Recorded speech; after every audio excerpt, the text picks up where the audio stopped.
ఈ రోజుల్లో జగన్మోహన్ రెడ్డి అండ్ వాళ్ళ పార్టీ వాళ్ళు ఎలా తయారయ్యారంటే వాళ్ళు ఏం చేసినా సరే అరెస్ట్ చేయొద్దు.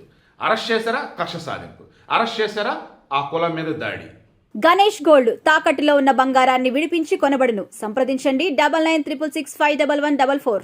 ఎలా ఉందిరా అంటే మొన్న మధ్య గంజాయి బ్యాచ్ ఒకళ్ళు దొరికారు, వాళ్ళని కొట్టగానే పిల్లల్ని చేసి కొట్టారు అంటాడు.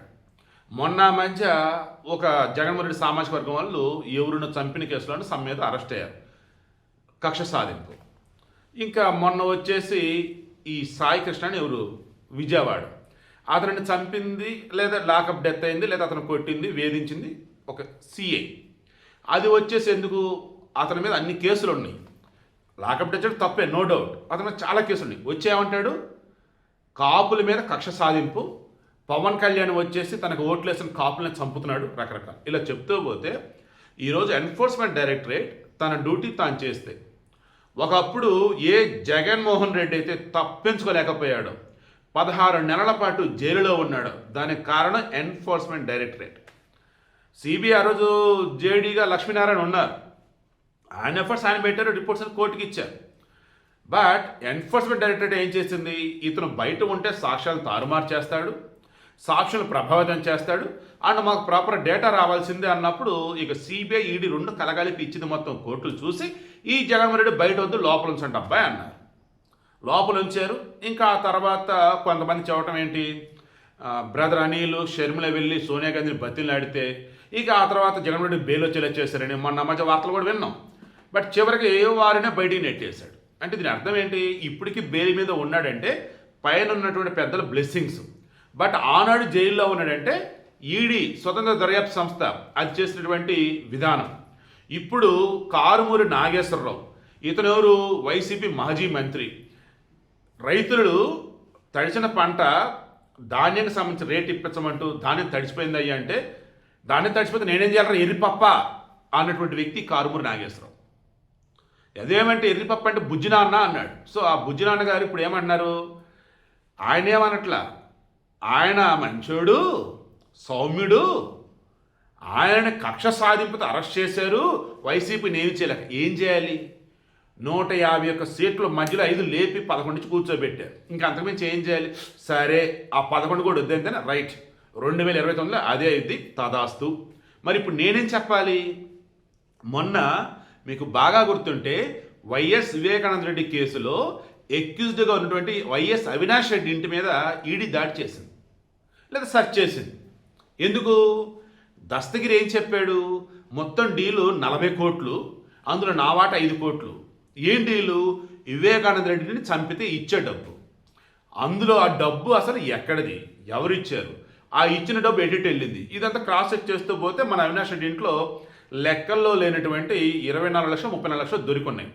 సో అక్కడ కూడా ఈడీ చెప్పింది ఏంటి, వివేకానంద రెడ్డి కేసుకు సంబంధించి దర్యాప్తు చేస్తున్నప్పుడు మాకు అర్థం అయింది ఏంటి, హవాలా రూపంలో డబ్బు అటు ఇటు మూవ్ అయింది అండ్ లెక్కగా మించినటువంటి డబ్బు, ఈ లెక్కల్లో చూపినటువంటి డబ్బు ఈ మొత్తం ట్రాన్సాక్షన్ జరిగింది అని చెప్పేసి. ఒక మనిషిని చంపడానికి అంత మొత్తం డబ్బు ఆఫర్ చేసింది ఎవరు, విదేశాల్లో ఉన్న వాళ్ళ ఇక్కడ ఉన్న వాళ్ళ, అయితే వాళ్ళు ఎవరు, అసలు ఆ డబ్బు అది ఎక్కడికి. ఒక నార్మల్గా ఉన్నటువంటి ఒక దస్తగిరికి 1 కోటి రూపాయలు అప్పచెప్పారంటే ఇక పైన అసలు ఎంత మొత్తంలో డబ్బు అటు ఇటు రొటేట్ అయింది. దీనికి సంబంధించి కూడా దస్తగిరి అబద్ధం చెప్పలే, ప్రోర్గా మారి ఆ డబ్బు ఏ రకంగా వచ్చింది, ఎర్రగంగిరెడ్డి ఏం చెప్పాడు, మధ్యలో సునీల్ యాదవ్ ఏంటి, ఇక మొత్తం ఏడు మొత్తం చెప్పుకుంటూ వచ్చినప్పుడు మధ్యలో కొంతమంది అకౌంట్లో ఉందన్నమాట, బంగారు రూపంలో కొంత, డబ్బు రూపంలో కొంత, అదంతా కూడా ఆల్రెడీ సీజ్ చేశారు. సో అక్కడ క్లియర్గా వాళ్ళకి ఏం అర్థం కావాలి, అసలు ఆ రూట్ కాజ్ ఎక్కడ, దీనికి అసలు మెయిన్ అసలు ఎవరు, ఇది తెలియాలి కదా. అది తెలియాలంటే వైఎస్ అవినాష్ రెడ్డి కదా ఇక్కడ కీలకం. వైఎస్ అవినాష్ రెడ్డి, వైఎస్ భాస్కర్ రెడ్డి వాళ్ళ నాన్న కొడుకులు వీళ్ళే. అదే ఈడీ ఇప్పుడు దాడి చేస్తే అది కూడా కూటమి ప్రభుత్వం కక్ష అంట. ఏంది అసలు. ఇప్పుడు కారుమూరి నాగేశ్వర దగ్గరికి వద్దాం.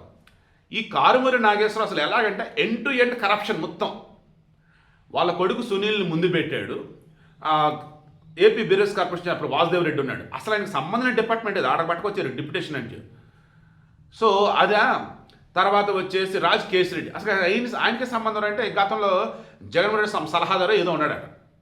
సో ఆల్రెడీ ఇప్పుడు ఈ కేసులో Raj Kesireddy, Vasudev Reddy and Sunil already arrest అయ్యి ఉన్నారు. ఇప్పుడు కారుమూరి నాగేశ్వరరావుని అరెస్ట్ చేశారు. ఇందులో విషయం ఏంటంటే వీళ్ళు మొత్తం ఇష్యూకి సంబంధించి మొత్తం ఇది చేస్తుంటే ఒక నోటు సగం చిరిగిన సగం కట్ చేసిన నోటు హవాలాలో వాడతారు కదా, ఆ నోటు ఏంటంటే 15 కోట్ల రూపాయల హవాలా డబ్బు కోసం ఆ నోటు.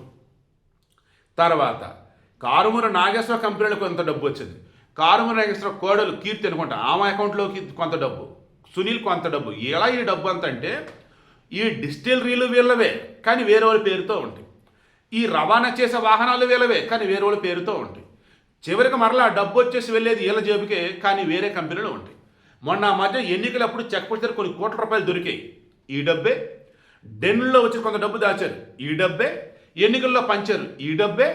ఇలా ఎంత దారుణం అంటే వీళ్ళు డబ్బుతో ఓట్లు కొనేయచ్చు, డబ్బులు ఇస్తే మనకు ఓట్లు వేస్తారు ఎర్రి పప్పలరి ఆంధ్రోళ్ళని జగన్మోహన్ రెడ్డి నమ్మి వైనాట్ 175 అన్నాడు.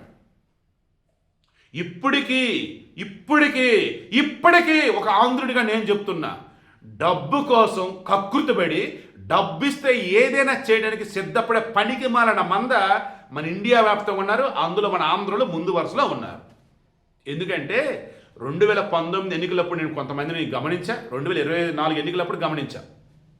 డబ్బు తీసుకొని వాళ్ళకి ఇష్టం లేకపోయినా ఓట్లు వేస్తారు కొంతమందికి. ఏంటి అసలు ఆ బుద్ధి అంటే? డబ్బు ఇచ్చారు కదా అంతే. అదే జగన్మోహన్ రెడ్డి బలం. కానీ ఆ బలాన్ని తుత్తునీలు చేసింది ధర్మం. సో ఈ వీడియోలో నేను చెప్పదలుచుకుంది క్లియర్గా కారుమూరి నాగేశ్వరరావు సంబంధించి పక్కా ప్రూఫ్లు ఉంటే అదంటే కక్ష సాధింపంట. ఏకంగా హైకోర్టు సుప్రీంకోర్టు ఈయనకు ముందస్తు బెయిల్ ఇవ్వడానికి నిరాకరించింది. ఎందుకు? ఈడీ ఆ రేంజ్లో ప్రూఫ్లు కోర్టు ముందు పెట్టింది. అవన్నీ చూసి కోర్టులు కూడా బెయిల్ ఇవ్వకుండా ఉంటే అది కక్ష సాధింపు ఏంటి? జడ్జిల కక్ష సాధింపా లేక కోట ప్రభుత్వ కక్ష సాధింపా? కోట ప్రభుత్వ కక్ష సాధింపు అంటే వేరే లెవెల్ అసలు. ఈవెన్ జోగి రమేష్దే ఉందయ్యా, ఎన్నెన్నో మాట్లాడినాడయ్యా చంద్రబాబుని పవన్ కళ్యాణ్ని. అరే చంద్రబాబు నాయుడు ఒక మాట అన్నాడు, కర్మ ఉంది ఎవరిని వదలదు అని చెప్పేసి. ప్రూవ్ అయిపోయింది. అదే ఏ రకంగా అయిపోయింది అసలు. ఆ ఫ్యామిలీ వాళ్ళ కొడుకు జోగి రమేష్ కొడుకు జోగి రాజు ఆయనకి పొటెన్షియల్ టెస్ట్ నిర్వహించాలని పోలీసులు ఏదో చెప్తే వాళ్ళు వద్దన సంథింగ్ అది అన్నారు. వాళ్ళ కోడలతో వచ్చేసి ఇంకా సెటిల్మెంట్ అయిందో లేదో తెలియదు. మొత్తం పరువంతా రోడ్డుకు వచ్చింది కదా. అతను ఆ జోగి రాజు చంద్రబాబు నాయుడిని రోగి అంటాడు, మానసిక రోగి అన్నాడు. తీరా ఇప్పుడు టీడీపీలు మొత్తం ఏం ట్రోల్ చేస్తున్నారు, అసలు ఇంక మ్యాటర్ లేదు కదరా అంటున్నారు. ఎంత దారుణం అండి అసలు ఇది. చూస్తున్న నాకే చాలా ఎంబారసింగ్ ఉంది అసలు. ఇంత దారుణంగా ఎలారా మీరు ఆనాడు చేసినారని. కర్మ వదలట్లేదు. ఆనాడు వీడియోలు పెడుతున్నారు, ఇప్పుడు వీడియోలు పెడుతున్నారు, మొత్తం ముందు పెట్టి చెడు ఆడుకుంటున్నారు జనాలు. అయితే మామూలుగా ఉన్నాయి. ఇలా ఉంటే కక్ష సాధింపుకి దిగితే అధికారంలో ఉన్న వాళ్ళు ఏదైనా చేయగలరు కదా. అది జగన్మోహన్ రెడ్డి చేశాడు. బట్ వీళ్ళు చెయ్యలేరు, చెయ్యకూడదు కూడా. ఎందుకంటే అప్పుడు జగన్ వాళ్ళ ప్రభుత్వానికి వీళ్ళ ప్రభుత్వం తేడా ఉండిద్దండి. సో వీడియో క్లోజ్ చేస్తానండి. ఎక్కడ కూడా కక్ష సాధింపు అన్నది లేదు. ఎన్ఫోర్స్మెంట్ డైరెక్టర్ స్వతంత్ర దర్యాప్తు సంస్థ వైఎస్ వివేకానంద కేసుని మరలా తోడేనట్టే. సిబిఐ తప్పించుకున్న ఆ రోజు అరెస్ట్ కాకుండా అవినాష్. బట్ ఇప్పుడు మాత్రం ఈడీ విషయంలో మాత్రం తప్పించుకునే అవకాశం కనిపించట్లేదు. కారుమూరి నాగేశ్వరరావు ఈ మద్యం కేసు వచ్చేసి అటు ఇటు తిరిగి వైఎస్ వివేకానంద రెడ్డి కేసులో వచ్చేసి జగన్మోహన్ రెడ్డి దాకా రాకపోవచ్చు. బట్ మద్యం కేసు మాత్రం ఖచ్చితంగా జగన్మోహన్ రెడ్డి దాకా వస్తుంది అండ్ అరెస్ట్ చేస్తారని నాకైతే అనిపిస్తుంది. ఇక ఇక వైసీపీలో ఉన్నటువంటి వాళ్ళల్లో ఎంతమంది అరెస్ట్ అవుతారు ఏంటో ఊహకు కూడా అందటం లేదు నాకు. అన్నీ కూడా విత్ వ్యాలిడ్ ప్రూఫ్స్. అది కూడా ఏ రకంగా కోర్టుల దాకా వెళ్ళినా కోర్టులు బెయిల్ ఇవ్వకుండా, కోర్టుల దాకా వెళ్ళినా అంత లీగల్గానే ఉంది కదా అని చెప్పేసి కోర్టులు చెప్పేలాగా అలా మొత్తం నడుస్తుంది ఇప్పుడు.